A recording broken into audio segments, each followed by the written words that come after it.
All right, cool. So when it comes down to a Toyota Venza, something like this, when you're looking at the lights, you would think that the turn signals would be up higher like this. Your turn signals are actually down lower towards the bumper, and it's these two lights here. You got the beam that goes all the way across.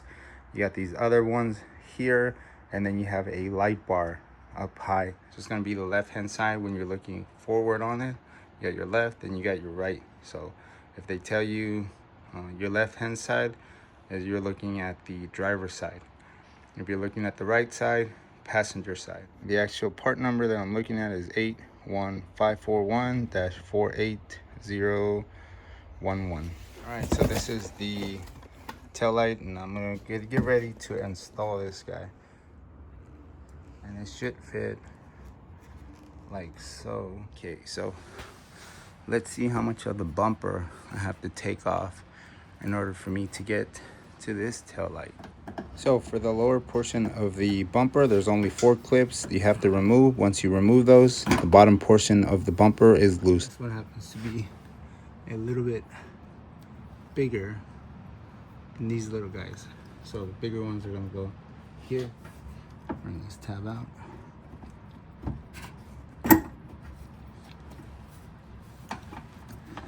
Alrighty.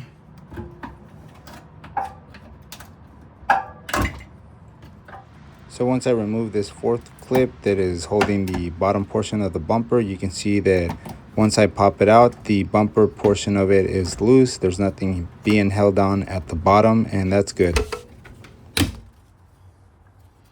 2 little tabs on this. This plastic trim comes off.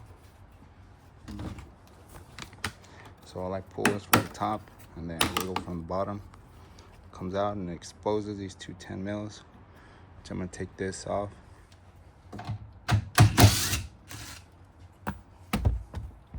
So for this side, I did remove 5 plastic clips. Once those 5 plastic clips come out, you can easily take this whole plastic piece out. On the other side, I only took the actual 3 clips holding it on one side. I didn't remove those all the way. The actual plastic clip or that actual plastic piece can stay on the actual bumper, and I'm pulling the bumper away from the actual body of the vehicle, and the entirety of the bumper is just all gonna fall off. So I just continuously pull, and then it slowly untabs itself. It's just clipped onto the vehicle. Once all the actual retainers and everything that's holding it in place comes off, the entirety of the bumper comes off really easy. All the clips down here, there is a total of 4.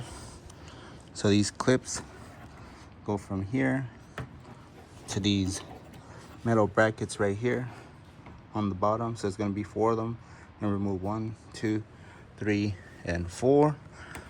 Do not remove these smaller ones here.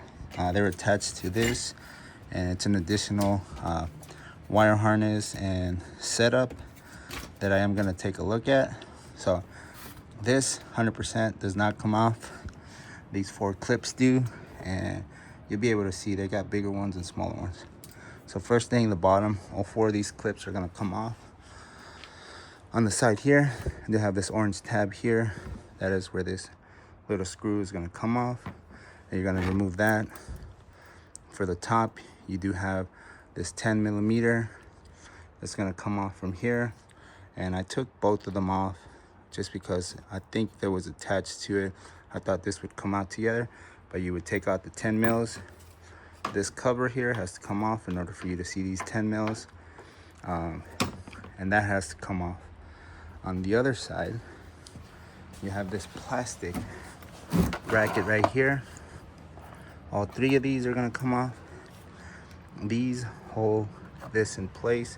It's gonna be 1, 2, and 3.